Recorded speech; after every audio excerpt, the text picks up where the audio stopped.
ನಮ್ಮ ಮನೆಯ ಯುಗಾದಿ ಹಬ್ಬ ತುಂಬ ಜನ ಕ್ಯೂರಿಯಾಸಿಟಿಯಿಂದ ಕಾಯ್ತಿರ್ತೀರಾ, ನಮ್ಮ ಮನೇಲಿ ಹಬ್ಬ ಹೇಗಿತ್ತು, ನಾನು ಹೇಗೆ ಮಾಡಿದೆ ಅಂತ.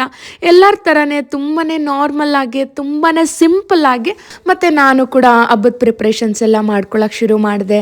ಕ್ಲೀನಿಂಗ್ ಆಗಿರಬಹುದು, ರಂಗೋಲಿ, ಅಡುಗೆ ಪ್ರಿಪ್ರೇಷನ್ಸ್ ಎಲ್ಲ ಮಾಡೋಕ್ಕೆ ಶುರು ಮಾಡಿದೆ. ಇದು ಇನ್ನೊಂದು ಖುಷಿ ಏನು ಅಂದರೆ, ನನ್ನ ಜೊತೆಲಿ ಇವತ್ತು ನಮ್ಮ ಅಜ್ಜಿ ಇದ್ದಾರೆ. ಹಬ್ಬದ ಜೋಶ್ನ ಇನ್ನಷ್ಟು ಹೆಚ್ಚು ಮಾಡಿದೆ ನಮ್ಮ ಅಜ್ಜಿ ಬಂದು. ಆ್ಯಂಡ್ ಮನೆಯಲ್ಲಿ ಹಸಿರು ತೋರಣ ಕಟ್ಟಿ, ಮಕ್ಕಳಿಗೆ ಹೊಸ ಬಟ್ಟೆ ತಂದು ಅವ್ರಿಗೆ ಹಾಕಿ ಅವ್ರು ಖುಷಿ ಪಡ್ತಾ ಇದ್ರೆ ನಾವು ನೋಡಿ ಖುಷಿ ಪಡೋದು, ಅದರಲ್ಲಿರೋವಂಥ ಸಂತೋಷ ಬೆಲೆ ಕಟ್ಟೋಕ್ಕಾಗಲ್ಲ.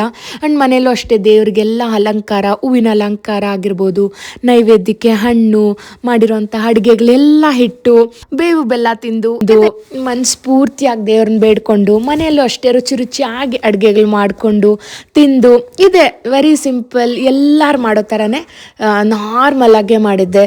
ಒಬ್ಬಟ್ಟು ಆ್ಯಂಡ್ ಯುಗಾದಿ ಹಬ್ಬ ಅಂದರೆ ಒಬ್ಬಟ್ಟು ಮಿಸ್ ಮಾಡಬೇಕು.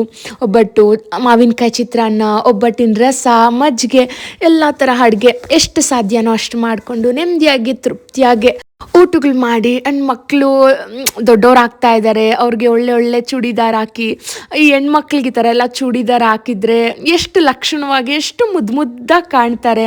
ಅದನ್ನು ನೋಡೋದಕ್ಕೆ ಎರಡು ಕಣ್ಣು ಸಾಲೋದಿಲ್ಲ.